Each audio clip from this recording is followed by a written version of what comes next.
Bonjour et bienvenue sur Une vie toute simple. Je suis Sylvie et je suis ravie de vous retrouver aujourd'hui pour ce 45e épisode. Nous sommes le 9 septembre 2016 et à 2 jours près, ça fait 2 ans que j'ai commencé l'enregistrement du podcast. Donc au tout début c'était un podcast uniquement audio, après il y a eu la version audio et vidéo en même temps, et puis maintenant je suis passée uniquement à la version vidéo, et je dois dire que ça me convient nettement mieux. Et je pensais pas que ça allait durer en fait aussi longtemps. Enfin, j'avais pas d'idée quand j'ai commencé le podcast de combien de temps ça allait durer. J'ai fait un épisode en me disant bon, on verra combien de temps ça dure. Et je pense que si on m'avait dit dès le début que j'en serais déjà à 45 épisodes et puis que 2 ans après je serais toujours en train d'enregistrer des podcasts, je sais pas si je l'aurais vraiment cru. Mais bon, je suis contente d'être toujours avec vous après ces 44 épisodes et après ces 2 années. Et je suis contente de pouvoir partager encore des choses avec vous. J'espère que ça durera encore un petit moment. Je sais pas combien de temps, je peux pas, on sait pas ce que la vie nous réserve, mais j'espère que dans un an, je serai encore là à enregistrer des podcasts avec vous, ou je sais pas comment les technologies auront évolué. Peut-être que ça sera plus encore des podcasts et que ça sera autre chose. Enfin, j'en sais trop rien. On verra bien comment les choses évoluent au fur et à mesure. Donc voilà, aujourd'hui je ne vais vous montrer que des projets terminés. Je vais vous parler uniquement de tricot et de couture. Pas de thé parce que je me suis pas vraiment penchée dessus, on va dire, pour aujourd'hui. J'avais dans l'idée de vous présenter un ustensile, mais vu que j'ai pas mal de choses à vous montrer, enfin pas vous montrer, non, j'ai 3 choses à vous montrer en fait. Mais j'ai pas mal de choses à dire dessus, donc j'ai peur que si je rajoute une partie de thé à la fin, ça va, comme d'habitude, prendre des trop grandes proportions. Et si je peux essayer d'avoir un épisode qui dure un peu moins d'1 heure, ça serait une bonne chose. Donc aujourd'hui, uniquement tricot, couture, et comme je vous le disais, que des projets terminés. Oui, parce que en tricot, en fait, ça fait presque 1 semaine que j'ai pas touché mes aiguilles. Je sais ce que je vais faire, je sais quel sera mon prochain projet. Il faut que je mette mon écheveau en plot, ce que je n'ai pas encore fait, et puis que je me plonge dans mon modèle parce que je me suis pas encore plongée dedans non plus. Mais non, je suis passée 1 semaine sans tricoter et ça m'a pas manqué en fait. Pas que je n'aime pas tricoter, hein, au contraire, j'aime beaucoup. Mais je sais pas, peut-être que j'ai eu besoin de faire une petite pause comme ça. Mais non, enfin bon, j'ai pas eu ni le besoin de tricoter, ni le manque de tricoter au cours de cette dernière semaine. Donc, on y va. Et je vais commencer par le projet terminé à vous montrer. Donc, je vous l'avais montré la dernière fois, j'avais déjà pas mal avancé, il me restait plus grand chose à faire. C'est le châle Talisman, donc d'Hélène Stewart de Curious Handmade. Donc que j'ai tricoté avec de la laine qui vient de la boutique ou l'Elfe en coloris crocus. Donc je vous le montre. J'en suis contente, mais je suis pas contente de mon blocage, donc je pense qu'il va falloir que je le rebloque. Donc voilà, je vous montre le châle. Ce que ça donne. C'est un grand châle. J'ai fait la version large, donc le grand châle. Donc je suis contente du dégradé, enfin ça rend super bien, mais je suis pas du tout contente de mon blocage. J'ai voulu essayer, pour éviter d'aller chez mes parents, vu que comme je vous le dis à chaque fois, pour bloquer les grandes pièces, je suis obligée d'aller chez mes parents parce que sinon ça ne sèche pas chez moi. Enfin pas en temps voulu. Si ça séchait en 1 heure, ça serait parfait, je pourrais le laisser chez moi, mais bon, 1 heure, c'est loin d'être sec. Et vu la taille des choses à bloquer, je suis obligée d'aller chez mes parents pour ne pas avoir à laisser ça sur une table. Donc, je vous mettrai dans un coin, l'un ou l'autre. Peut-être par là. Ouais. Pardon. Une image du châle pendant qu'il se... quand je l'ai épinglé avant de le bloquer, vous verrez qu'il me prend toute ma table. Bon, c'est pas une table immense non plus, hein, c'est une table ronde sur laquelle je peux mettre une rallonge au milieu pour la mettre en table ovale, que je laisse tout le temps en table ovale d'ailleurs, et on mange à 5 autour, 6, on est un peu serré quand même. Mais bon, c'est pour ça, pour vous dire que c'est pas une table immense. Bon.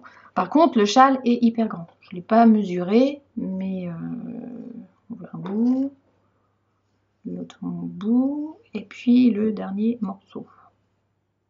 Je ne sais pas combien il peut faire. Bon, bref. Tout ça pour en revenir au blocage. J'ai voulu essayer le blocage à la vapeur. J'avais un petit peu peur puisque ce n'est pas que de la laine. C'est de la mérinos, si je ne me trompe pas. Il faudrait que je reprenne les petites étiquettes. Mérinos et nylon. Et j'avais peur au niveau de la partie nylon. Bon, il n'y a que 20% de nylon, si je me souviens bien. Et donc du coup, j'ai envoyé un petit message à la boutique pour savoir si je pouvais tenter ou pas le blocage à la vapeur. Elle m'a dit oui, il n'y a pas de problème. Par contre, faire très attention à la chaleur, bien entendu, et puis pas poser le fer sur le... J'allais dire sur le tissu. Sur la laine. Même pas style pâte mouille ou quoi que ce soit. Donc, j'ai pas de centrale, j'ai juste un fer normal à vapeur. Et peut-être qu'avec une centrale, ça aurait mieux tenu. Peut-être. Enfin bref. Donc, j'ai voulu tester le blocage à la vapeur. J'en suis pas contente parce que je trouve que c'est pas bien bloqué en fait. Donc déjà, on voit qu'il y a la bosse, une petite bosse là. Je devrais pas avoir la bosse. Quand je l'avais bien épinglée, je n'avais pas la bosse. Donc j'ai l'impression qu'en fait, ça s'est rétracté. On ne voit pas assez le motif étoile. Bon là, on le voit quand même, mais je veux dire, quand je l'avais épinglé, on les voyait nettement mieux en fait. Et c'est surtout au niveau des picots. Donc la bordure en picot. Je vais revenir dessus après. Mais en fait, elle roule. Bon, on voit les picots. Hein, les picots sont bien faits. Sont bien marqués. Mais ça roule. Juste sauf à un endroit, je crois. Là, quelque part. Non, même pas. Il y a juste 2-3 picots là qui, de temps en temps, sont bien droits. Mais bah, si on regarde de façon générale, à part, ouais, là, il y en a 2 là qui sont... 2-3 là, pas mal, qui sont bien. Mais dans l'ensemble, c'est pas top. Donc je pense que je vais le repasser, le remouiller et puis le bloquer de façon traditionnelle chez mes parents. Je vais pas avoir le choix. Ou alors il faut que j'essaie de le réépingler et de voir un peu plus. J'ai déjà passé 1 heure pour le bloquer en fait. Donc je l'ai épinglé, hein, et puis bah, je passais avec la vapeur, le fer dessus, et puis je chute au fur et à mesure avec la vapeur. Je l'ai fait à plusieurs reprises sur chaque partie, on va dire. Et puis quand j'ai attendu que ça sèche, évidemment, puisque c'était un petit peu humide, on va dire.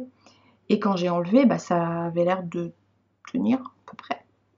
Et puis bah, au fur et à mesure, bah, vous voyez, là ça fait 1 semaine que je l'ai bloqué et tout s'est fait la malle ou presque. Donc le blocage à la vapeur, je pense que c'est très bien pour faire son échantillon par exemple, ou pour des toutes petites pièces, mais pas pour des grandes pièces comme ça. En fait, petites pièces oui, parce qu'on peut vraiment s'attarder à un certain moment sur un endroit spécifique, et pas quand on a un châle qui fait, je sais pas, peut-être pas loin de 2 mètres, peut-être, d'envergure. C'est franchement pas pratique quoi. Et puis bon bah vous savez, comme enfin, si vous devez avoir un fer à repasser, je suppose, la longueur du fil du fer à repasser n'est pas forcément adaptée pour aller à l'autre bout de la table, et je n'ai pas de rallonge pour pouvoir brancher le fer dessus, enfin pas plus de rallonge de libre, on va dire, au niveau des multiprises, et pas juste un câble comme ça pour pouvoir le brancher. Enfin, j'en ai, mais pas avec la prise terre. Donc du coup, il a fallu que j'avance au fur et à mesure mon châle en enlevant les épingles. Donc voilà, c'est pas forcément la super solution pour bloquer un châle, en gros. Donc après, si je reviens sur le châle en lui-même, donc j'aime beaucoup le dégradé, en fait, ça rend très très bien. Et pour faire les picots, en fait, je m'en faisais tout un monde et c'est pas si compliqué que ça. Vous voyez, en fait, on devrait beaucoup mieux voir le motif un peu dentelle en bas, là. Ça devrait être... Bon, là, on le voit à peu près. Mais si on regarde ici, par exemple, vous voyez. Là, on voit pratiquement rien. Donc, il faudrait vraiment... Je vais mettre comme ça, mais il fait chaud, alors c'est pas pratique. Il faudrait qu'on voit un peu plus, quoi, les motifs qui ressemblent à ça, quoi. Là, on voit mieux.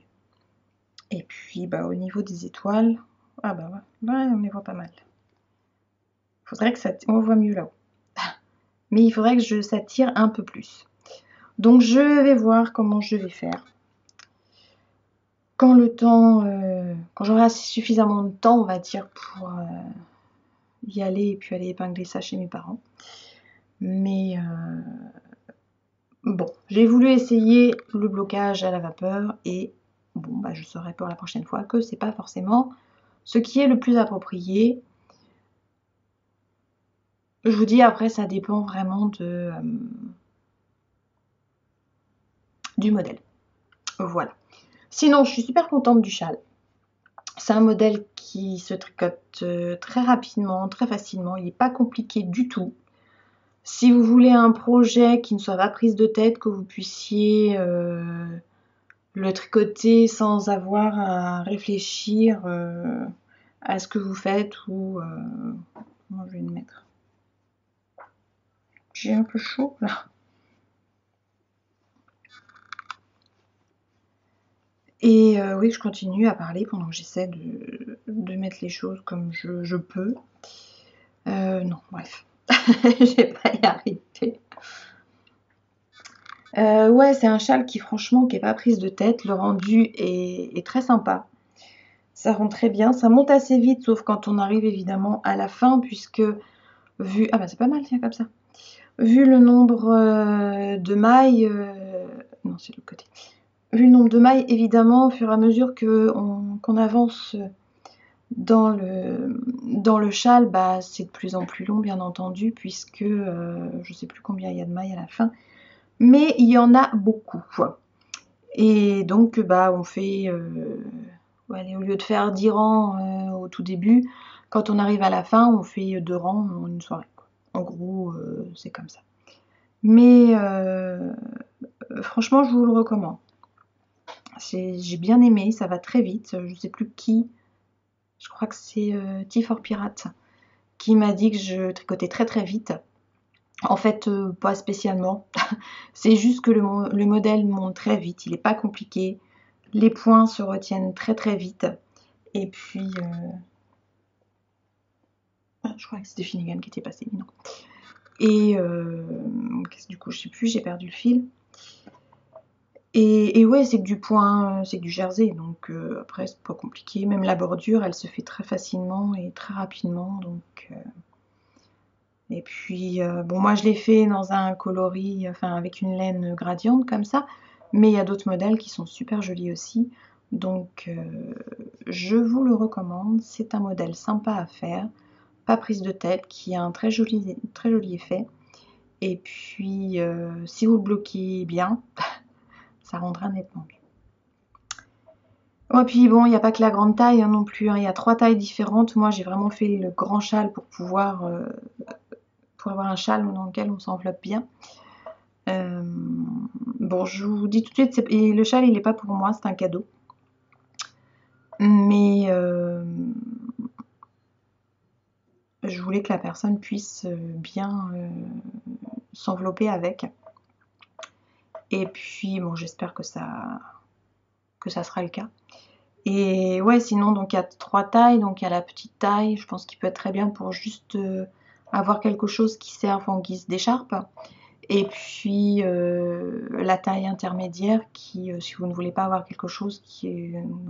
vous pouvez faire 2 ou 3 fois le tour de votre cou, vous pouvez le faire aussi. Donc voilà pour le premier projet. Ben voilà, tiens, comme ça, c'est pas trop mal.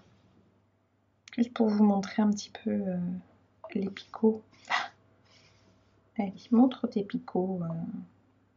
Et puis la bordure. C'est pas trop moche comme ça. Bon, je l'enlève franchement parce que j'ai fait trop chaud pour le garder autour du cou. Donc ça, c'est le premier projet, donc le Talisman Shawl d'Helen Stewart. Disponible sur Ravelry, comme toujours, avec ses modèles. Comme ça vous donne un petit peu une idée de la couleur et du dégradé. Beaucoup. Ça fait penser à un petit peu à une plage, avec le sable, et puis ça, je sais pas, un petit peu de l'eau, mais bon, une eau pas bleue, mais violette. Après, le deuxième projet, donc c'est un projet dont je vous ai déjà parlé un petit peu, mais je vous en ai montré un tout petit peu au cours des précédents épisodes. C'est le châle que j'ai créé, donc de A à Z, sur lequel je travaille depuis très longtemps, depuis plusieurs mois, que j'ai dans la tête depuis un petit moment et que j'ai fini par concrétiser et qui vient de passer au test et donc est terminé. Donc je l'ai appelé le Chili Spring Shawl. Et puis je vais vous montrer tout de suite ce que ça donne. Donc c'est pareil, c'est un très grand châle pour tenir bien chaud. Donc voilà la bête. Donc comme je vous disais, hein. Bon là il est bien bloqué parce que lui je l'ai bloqué de façon traditionnelle chez mes parents. Donc il n'y a pas de souci. Et vous voyez, ça tient bien. La bordure, même si c'est pas la même, elle ne rebique pas dans tous les sens. Donc voilà mon Chili Spring Shawl. Donc j'ai utilisé de la Mérilaine de chez Petit Bout de Laine. Et si vous regardez bien, vous voyez qu'il y a une démarcation ici. Tout simplement parce que quand j'ai acheté la laine, donc c'est de la Mérilaine en couleur light camel et en bleu, tout simplement. Donc quand j'ai acheté la laine, j'étais partie donc pour faire un châle bicolore, pas spécialement ce châle-là. Et j'avais pris un écheveau de chaque. Et puis quand je me suis lancée dans l'aventure de ce châle, je me suis dit bah tiens, je pourrais essayer avec cette laine-là. Je voyais bien ça. Et donc j'ai commencé à tricoter. Et quand je suis arrivée donc à la partie où vous voyez la délimitation là, je me suis dit si j'ajoute la bordure, ça va peut-être faire un petit peu court. Parce qu'en fait, on se retrouvait avec exactement le même nombre de répétitions en haut et en bas. Et je trouvais que ça faisait pas très joli. Du coup, évidemment, il n'y avait plus la même pelote, hein, puisque bon, si vous avez déjà commandé dans cette boutique-là, vous savez que c'est pas de l'industriel, donc vous n'avez pas forcément tombé 2 fois sur le même coloris. Donc il n'y en avait plus. Mais parmi les écheveaux qui étaient disponibles à ce moment-là, il y en avait 2 qui ressemblaient à peu près. Donc j'ai contacté la boutique. Je suis désolée, je ne me rappelle plus comment s'appelle la personne qui gère la boutique. En lui disant, bon bah j'ai commandé, j'ai cette laine-là, donc la Camel Light. J'en ai pas assez, j'ai besoin d'une autre laine qui s'apparente le plus possible au niveau de la couleur et j'hésitais entre 2, je dis laquelle serait la mieux quoi. Et donc elle m'a conseillé la laine et je l'ai prise, donc elle est un tout petit chouïa plus clair, mais bon, c'est pas choquant non plus, On n'a pas, selon comment on pose, en fait, on a moins, je parle pas dans le châle, on le voit plus ou moins, on va dire. Donc voilà. Pour en revenir au châle, quand j'ai eu l'idée de faire un châle, je voulais faire des jours comme ça, des petits motifs. Je ne savais pas trop comment, mais j'avais déjà commencé à dessiner en fait le motif, mais je ne savais pas du tout comment j'allais assembler d'autres parties, puisque je voulais donc, comme je vous disais, 2 couleurs. Et puis après, je me suis dit, mais enfin, je pourrais faire des rayures. Donc j'ai commencé à penser aux rayures et je me suis dit, mais je vais les faire comment mes rayures? Et bon, moi j'ai fait des échantillons, hein. Je n'ai pas gardé mon échantillon parce que c'était une horreur. En fait, échantillon carré pour faire un châle en croissant comme ça, c'est pas facile.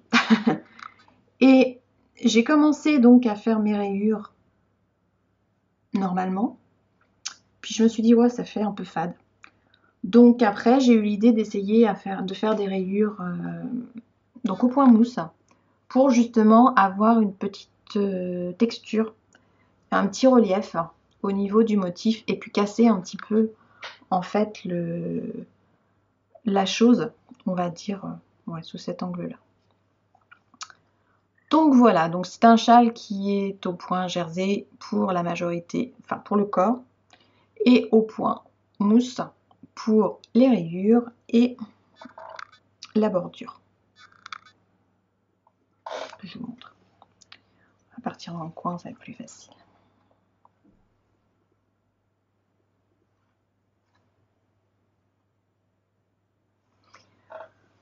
Donc c'est un châle qui utilise de la laine Dickey.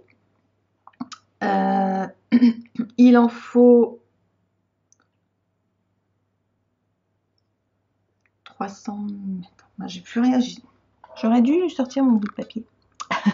Du coup, ouais, 300 mètres pour la couleur contrastante, donc chez moi le bleu, et puis 600 mètres pour la couleur principale. Donc comme vous voyez, c'est un grand châle, hein, ce que je vous disais. Je pense que de toute façon, il est facile de pouvoir le faire plus petit en enlevant des répétitions. Donc je pense qu'on peut enlever une répétition en haut et puis 2 en bas, de façon à ce que ça reste équilibré. Puisqu'on se retrouve avec 4, 1, 2, 6 et 8 en bas. En fait, il y a le double en bas. Et donc vous obtiendrez, si vous faites ça, quelque chose d'un peu plus petit. Et quoi vous dire de plus? Donc c'est un châle, je l'ai mis sur Ravelry hier. J'ai voulu le mettre hier parce que hier c'était mon anniversaire. Et dès le début, quand je l'ai terminé, je me suis dit ça pourrait être bien de le mettre sur Ravelry le jour de mon anniversaire. C'est juste symbolique, rien de plus. Et du coup, bon, bah, quand j'ai pu récupérer les questionnaires des tests, et puis au moins, enfin, avant de vraiment récupérer tous les questionnaires, on va dire, vraiment savoir si j'avais pas fait d'erreur, parce que bon, évidemment, quand j'avais fait des erreurs, hein, bien entendu. Je vais mettre comme ça vite fait, tiens. Mais je vais crever de chaud. Je vais crever de chaud, là. Bref. Qu'est-ce que je disais? Oui, donc je voulais le mettre vraiment le jour de mon anniversaire. Comme je vous disais, c'est vraiment quelque chose de symbolique. Juste ça, en fait. Donc il est disponible sur Ravelry. J'ai essayé de mettre un prix raisonnable. J'ai regardé un petit peu ce qu'il y avait à droite à gauche pour rester dans un prix raisonnable. C'est pas non plus un châle hyper compliqué. Donc oui, pour en revenir à la construction du châle, j'ai l'impression de partir dans tous les sens. Là, je suis vraiment désolée. Mais c'est mon premier truc, donc hein, je suis un peu... c'est mon bébé. Voilà, ce châle, c'est mon bébé. Et donc ouais, je voulais vraiment, quand j'ai commencé à penser à ce châle, Je me sentais pas de faire quelque chose d'hyper compliqué avec plein de dentelles, ce genre de truc. C'est très joli à tricoter, ça me dérange pas d'en tricoter, mais je me sentais pas capable de créer quelque chose d'aussi compliqué. Donc je voulais vraiment quelque chose qui soit simple à tricoter, rapide, parce que malgré la taille du châle, il est pas... J'avais donné un délai d'un mois pour les personnes qui l'ont testé. D'ailleurs, j'en profite parce que sinon je risque d'oublier. Je voudrais remercier les 4 personnes qui ont testé ce châle. Donc Claude du podcast Pelote et Repelote, Ellie du podcast Ghost Art Creations, je mettrai en dessous, Alison qui n'a pas de podcast, et Alison Petit Ange Lily. Donc 4 personnes qui ont pris le temps de faire le châle dans de très jolies versions d'ailleurs, qui parfois en ont bavé pour arriver à avancer dans ce modèle, alors que je voulais pas quelque chose de compliqué, ça me semblait pas compliqué, et puis parfois une fois qu'on a juste la bonne information, et tout va comme sur des roulettes, et parfois c'est ce qui me manquait. Qui ont vraiment pris le temps de bien éplucher les explications que j'ai données pour voir s'il n'y avait pas d'erreur. Il y en avait, comme de bien entendu, qui les ont relevées, il y a une erreur sur laquelle je me suis penchée pendant un petit moment avec Ellie, parce que moi, sur mon châle, le châle était fait, et je comprenais pas d'où venait mon erreur, parce que j'avais bien fait en fait. Et c'est uniquement quand j'ai retranscrit au propre les explications que là j'ai fait une erreur en fait. Et évidemment ça se répercutait sur la suite. Mais merci à toutes les 4, franchement, vous avez fait un super travail. Et puis je suis vraiment... sans vous, je suis pas sûre que ce châle serait déjà disponible, quoi. Donc oui, pour en revenir au châle, maintenant que j'ai remercié tout le monde, je voulais vraiment quelque chose qui soit facile à faire, facile à se rappeler, qui ne soit pas compliqué, qui ne demande pas forcément une trop grande attention. Après, une fois qu'on a le dessin dans la tête, on va dire, ça va vite. Et qui fasse son effet quand même, d'où les rayures... D'où les rayures faites en relief, et puis d'où la bordure qui est un peu différente. Donc oui, la bordure, en fait, vous n'avez pas toutes ces mailles-là à rabattre. Une fois que vous avez fini votre dernière ligne, je ne sais plus comment on appelle ça, une bordure appliquée ou quelque chose comme ça peut-être, si je ne me trompe pas. En fait, vous avancez au fur et à mesure comme ça. Vous partez d'un côté pour aller jusqu'au bout et en rabattant les mailles au fur et à mesure. Ce qui fait que vous n'avez pas presque 500 mailles à rabattre, mais une dizaine. J'ai plus le chiffre exact. Oh, même pas plus que ça, que ce que je vous dis, je raconte des bêtises. Il y a plus de... Non, c'est pas ça, c'est pas le bon. Je vous dis, oui, il y a plus de 400 mailles à rabattre. Enfin, pas à rabattre, mais plus de 400 mailles à tricoter pour le dernier rang. Mais il y en a... un truc là. Il y a 10 mailles en fait après à rabattre à chaque fois. Donc 10 mailles au fur et à mesure. Ça va beaucoup plus vite que si vous avez plus de 400 mailles à rabattre où on a l'impression de ne pas en voir le bout. Donc là, je vous rassure, vous en voyez le bout. J'aime beaucoup ma petite bordure. Je trouve qu'elle fait son effet. Donc voilà. C'est mon petit châle. Même s'il est très grand au niveau de la taille. Je suis contente. Donc oui, je vous ai pas dit pour son nom, le Chilly Spring. Donc si on traduit en français, ça veut dire un printemps frisquet. Et j'ai vraiment eu l'idée de ce châle au cours du printemps, du début d'année là, quand il a fait froid. Et j'y ai pensé parce que j'avais vraiment besoin d'avoir quelque chose qui me couvre comme là. Bon, là je vais pas tarder à l'enlever parce que je commence à crever de chaud. Mais je voulais quelque chose dans lequel on puisse s'envelopper, se mettre sur son canapé avec son autre tricot en court, avec une bonne tasse de thé, avec un bouquin, enfin quelque chose qui nous enveloppe bien et qui tienne bien chaud, d'où la decay au niveau de la laine. Et c'est pour ça le nom. Donc c'est pas facile de trouver un nom en fait quand vous faites quelque chose. Et j'ai cherché un petit peu aussi sur Ravelry et essayé de trouver quelque chose qui n'existait pas déjà. Il n'y avait pas de Chili Spring Shawl, donc du coup je l'ai appelé comme ça. Donc après, ça aurait pu être un automne, Chili Automne Shawl pour l'automne qui arrive, mais je trouvais que le nom sonnait bien, Chili Spring, c'est pas mal. Et voilà donc pour le châle. Alors je l'enlève, je suis désolée, mais là j'ai trop chaud.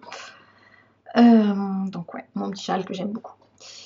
J'espère que vous l'aimerez aussi, qui vous plaira. Donc ouais, il est disponible sur Ravelry. Et à l'occasion de sa sortie, j'ai décidé d'offrir 2 copies du patron. Je sais jamais comment on dit, j'ai le mot en anglais, pattern, mais en français, ouais, si je le traduis, c'est patron, enfin je veux dire 2 patrons, du châle. C'est pas bien compliqué. Si vous voulez participer, j'ai un groupe sur Ravelry. Je vais remettre le nom en bas, mais sinon il est à la fin du podcast si jamais j'oublie de le mettre là. J'ai un groupe sur Ravelry et il vous suffit juste de mettre un commentaire. J'ai ouvert un fil sur le giveaway, puisque j'ai appelé ça le Chili Spring Shawl Giveaway, sur lequel vous n'avez juste qu'à mettre un commentaire du style je participe ou j'aimerais bien gagner ou j'aime bien ton châle, pourquoi pas. Enfin, mettez quelque chose. Et donc la date butoir c'est le 22 septembre, donc ça laisse 15 jours, donc entre 2 épisodes on va dire du podcast.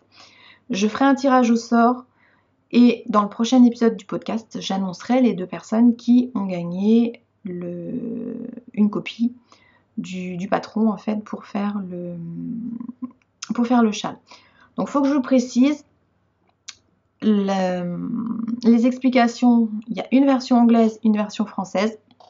Pour l'instant, il n'y a que des explications écrites sous forme de tableau. J'espère dans un futur proche réussir à faire une version grille, sous forme de grille. Pour l'instant, je ne sais pas comment on fait. Je sais lire une grille, mais écrire une grille, j'ai pas encore bien pigé.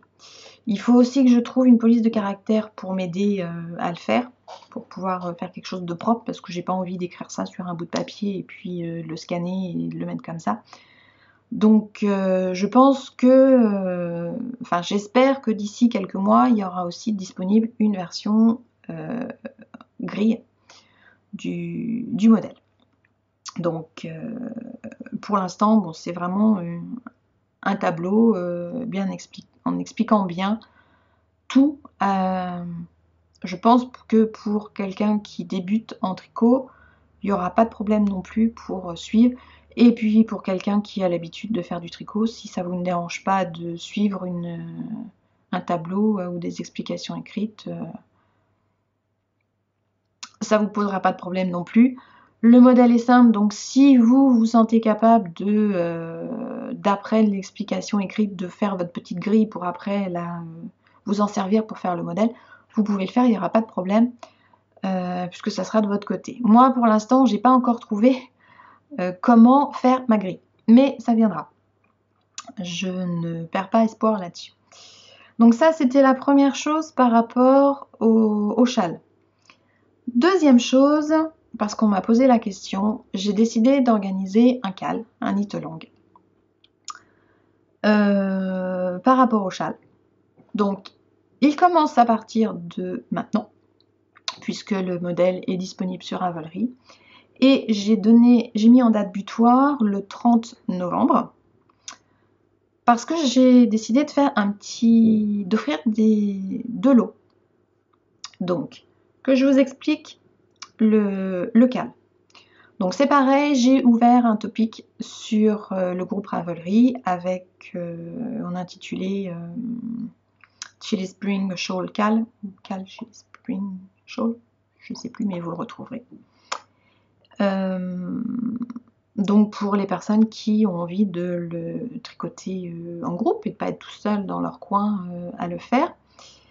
Et donc pour cette partie entre maintenant et le 30 novembre, j'ai ouvert un autre topic sur lequel juste mettre en fait la photo de votre châle terminé. La règle en fait c'est ça. Vous indiquez dans le topic du cal que vous souhaitez participer, comme ça vous pouvez discuter avec les autres personnes. Et sur l'autre topic, une fois que vous avez terminé votre châle, vous postez la photo. Donc dernier délai pour poster la photo, le 30 novembre. J'espère que je suis claire, sinon vous allez sur le groupe, j'ai marqué ça de façon, j'espère, claire. Et donc le 1er décembre, ou dans les jours qui suivent, ça dépendra quand je vais enregistrer le podcast, tout ça, je ferai un tirage au sort. Ça sera vraiment aléatoire parmi les personnes qui auront posté une photo sur ce topic.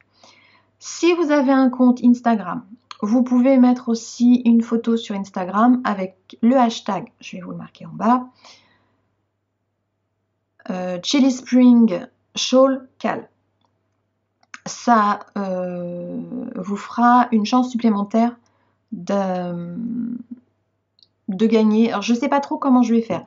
Est-ce que je vais rajouter un lot supplémentaire pour les personnes qui ont posté aux deux endroits, ou est-ce que je vais juste je sais pas trop, mais il y aura je pense un lot spécifique Instagram, mais votre entrée, enfin votre participation ne peut compter que si vous avez mis une photo sur le groupe. Même si vous mettez le hashtag sur Instagram, s'il n'y a pas la photo sur le groupe, je ne tiendrai pas compte de votre participation. J'espère que je suis claire. Donc maintenant, je vais vous montrer les lots. Je ne sais pas encore, je vous dis, il y en aura normalement un troisième. Mais je ne sais pas encore lequel. Bon, j'ai encore le temps, je le mettrai à jour de toute façon. Donc, c'est de la laine qui m'a été offerte, je crois que c'est au mois de décembre dernier, par mon amie Rachel, pour le podcast.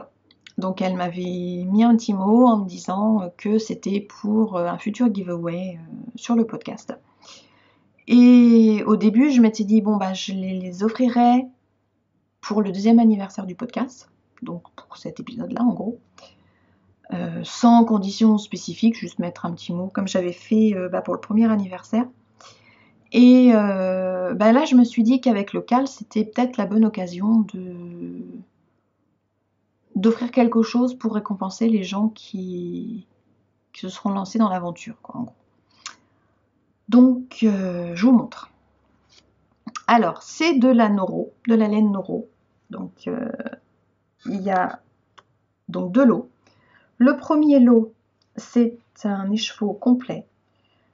Donc, de laine Noro. Si je ne me trompe pas, c'est un fil célibataire. Ouais, ici. Voilà.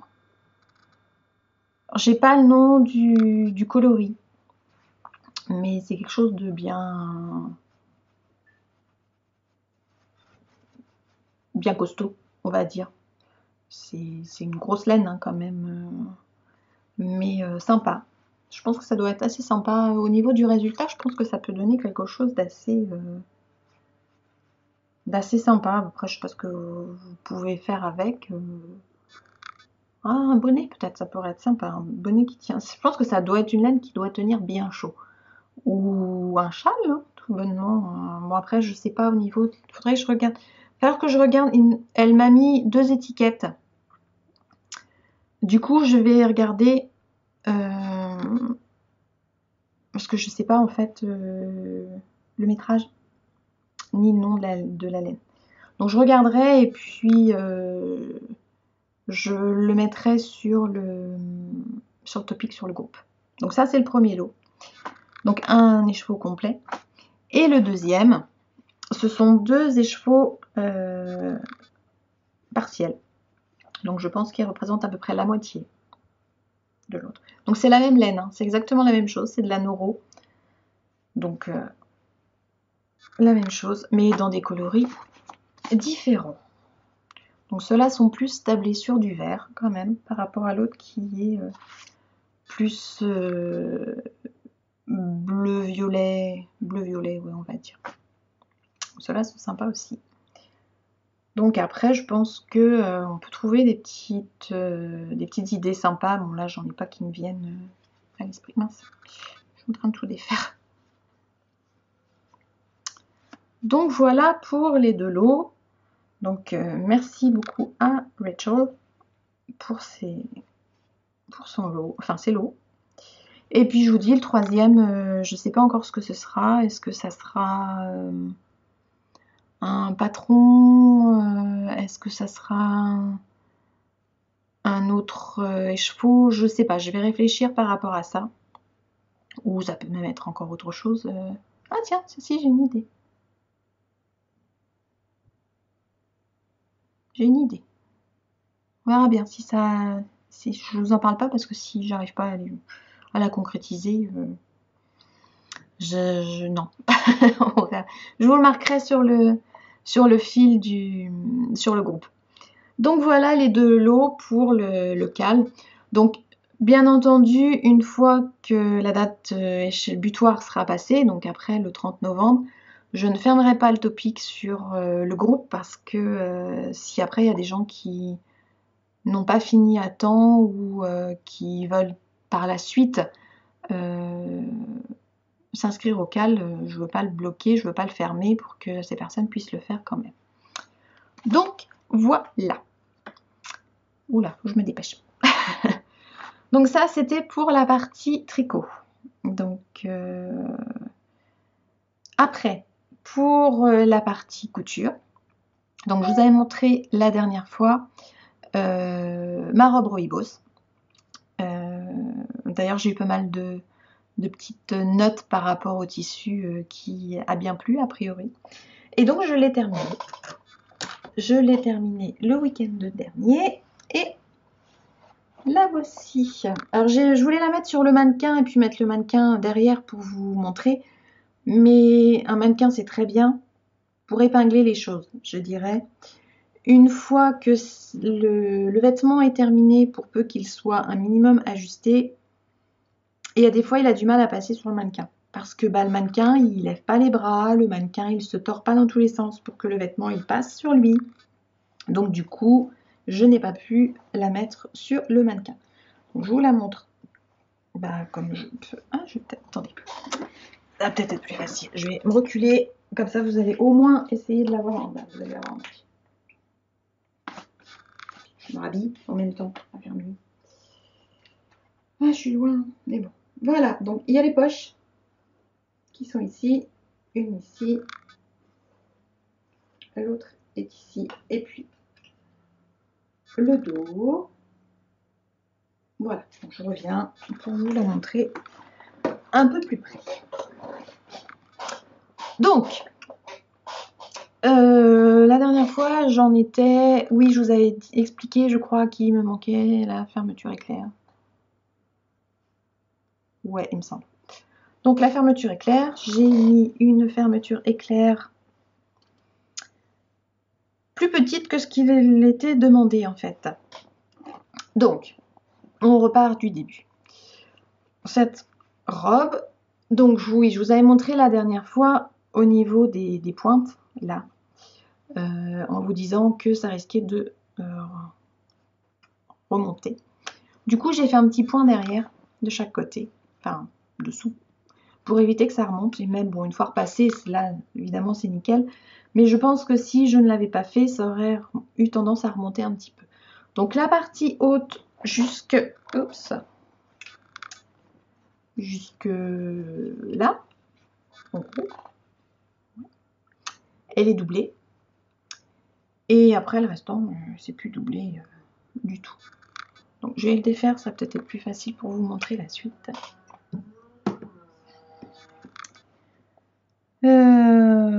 Donc, au niveau des... Oui, je vous avais montré vite fait la dernière fois. Donc, au niveau des poches, j'ai mis un passepoil. Je vous avais expliqué, c'est vrai que je voulais pas trop surcharger en fait la robe. Donc, j'ai mis un passepoil qui est un petit peu plus clair que là-haut. Mais c'est pas grave, ça se fond dans la masse et ça va à peu près bien avec la petite minette là qui est rose. L'intérieur des poches donc est rose. Et puis c'est tout. Donc je suis contente d'avoir fait en fait la taille 8 au lieu de la taille 6. Je vous avais expliqué la dernière fois que chez Colette Patterns, normalement je mets taille 6. Et là j'ai fait la taille 8 parce que du coup, je ne l'ai pas encore portée, hein, j'ai juste essayé. Mais elle n'est pas trop serrée, elle n'est pas comme mes deux Dahlia où je suis vraiment... Bah, c'est très joli parce que ça cintre très très bien. Sauf qu'une fois que vous avez mangé, vous êtes vraiment très très serré de partout. Donc celle-ci, elle est bien. Elle est ajustée sans être trop collée.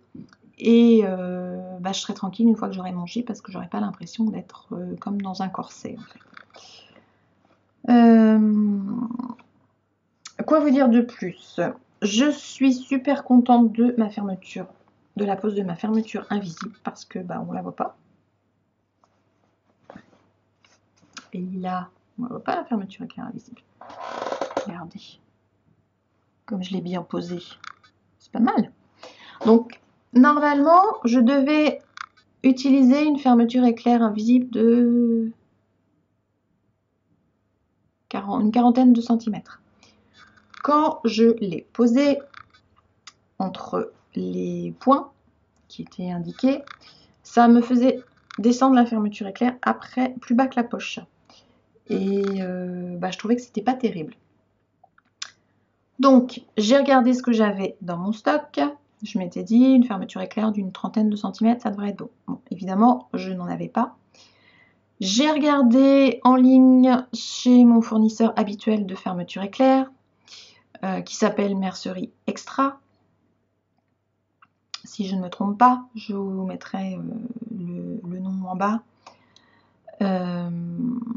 Ils sont géniaux dans cette boutique-là. C'est une boutique en Bretagne. Ils vendent en gros, en fait. C'est de la vente en gros. Mais vous pouvez acheter juste une fermeture éclair si vous avez besoin. Bon, ça va vous coûter cher parce que vous allez avoir les frais d'envoi à payer. Mais les fermetures éclair, franchement, elles ne sont pas chères du tout. Et elles sont de super bonne qualité. Donc vous pouvez trouver des fermetures éclair, des boutons qui sont pas chers non plus. Du fil, bon c'est pas du fil de marque. Vous pouvez trouver du fil pour les surjeteuses ou pour les machines à coudre normales. Vous pouvez demander, en fait, d'après ce que le gars m'a expliqué au téléphone, je l'ai eu au téléphone une fois précédente pour un souci de rupture de stock de fermeture éclair. Ils ont leur fil en grosse bobine. Alors, je vous fais comme ça, mais elle est peut-être pas comme ça. Hein. Et eux font eux-mêmes, ils font eux-mêmes les petites bobines. Donc c'est pas du conditionnement industriel. C'est pour ça que je dirais, c'est fait différemment. J'ai pas encore testé leur fil, je vous le dis tout de suite. Mais je me dis que pour des couleurs bateau comme du noir ou du blanc, ça pourrait être assez sympa. Donc je pense que la prochaine fois que je vais avoir besoin de fil, je vais essayer de passer par eux pour voir ce que ça donne. Sinon, il y a plein d'autres choses. Je vous conseille vraiment d'aller sur le site. Je suis sûre que vous trouverez votre bonheur. Et en fermeture éclair, il y a un choix wow, inimaginable. Enfin bon. Pour en revenir à ma fermeture éclair, donc en 35 cm, je crois que c'est... Ouais, j'ai regardé en 35 cm. 35 cm, il n'y en avait pas. Enfin, pas en noir, en tout cas. Du coup, j'ai regardé un peu ce que j'avais dans mon stock et j'avais une fermeture éclair de 25 cm. Alors, je me suis dit 25 cm, c'est impeccable pour les jupes. Pour une robe, je ne sais pas trop ce que ça va donner. Du coup, j'ai épinglé du haut, à partir de là où ça doit fermer, parce que la fermeture éclair, elle s'ouvre d'ici, en fait. Jusqu'à ce que je puisse... jusqu'à l'endroit où je mettais la fermeture éclair se terminait. Et j'ai épinglé la suite et je me suis dit, bon bah maintenant, il n'y a plus qu'à... Est-ce que j'ai épinglé, mais j'ai même bâti en fait. Ouais, pour le bas, j'ai bâti. Il me reste plus qu'à enfiler et puis voir si ça passe ou pas. Ça passe. Faut que je me tortille un petit peu. C'est pour ça que je pense que ça passe pas bien sur le mannequin. Parce que il manque pas grand chose en fait. Parce qu'en bas, elle va jusqu'ici. Et vous voyez, si j'avais eu ne serait-ce que 5 cm de plus pour la descendre sur le mannequin, ça passait.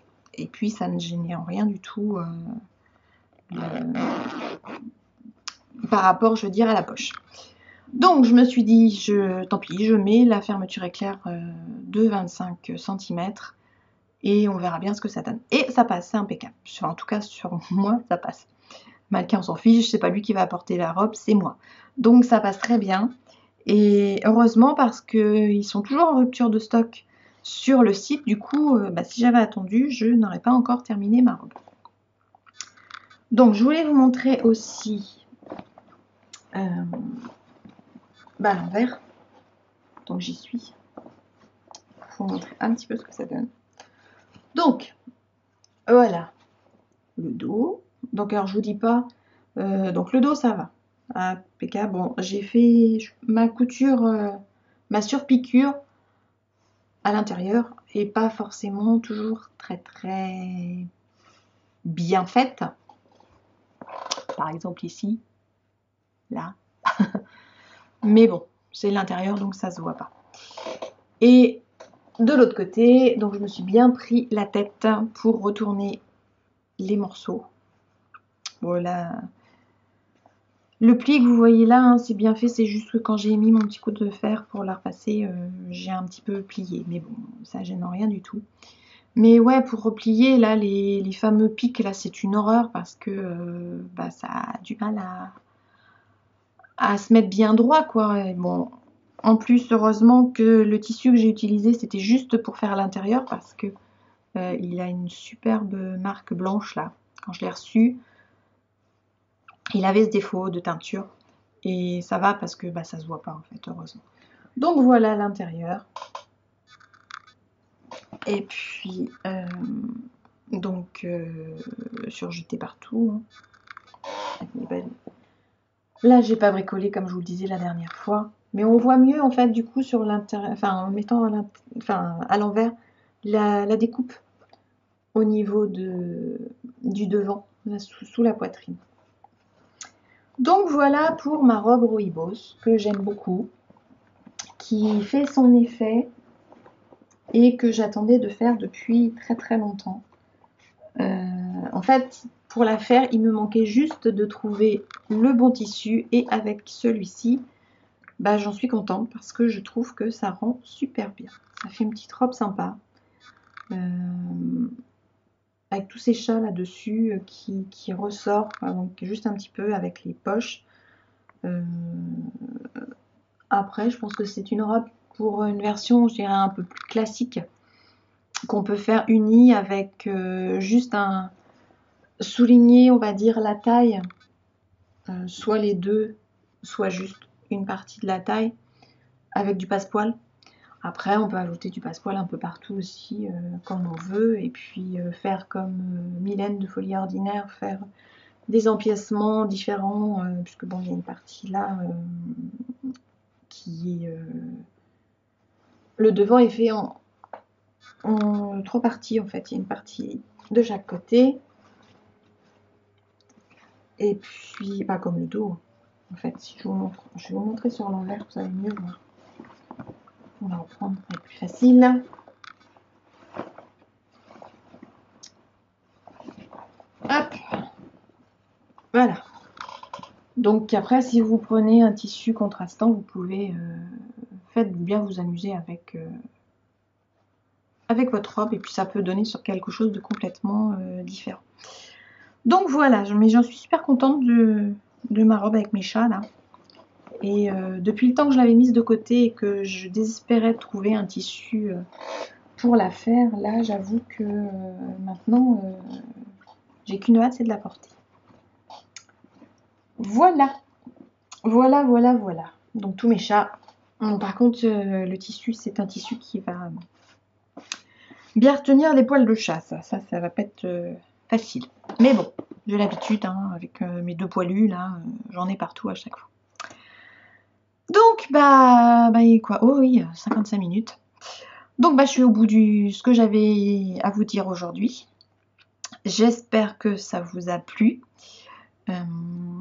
J'espère que mon châle vous plaira aussi et que vous serez nombreuses et nombreux à participer au giveaway pour essayer de gagner un exemplaire pour pouvoir le tricoter de votre côté, et puis que vous serez après, vous aurez envie de participer au cal, et puis voilà quoi.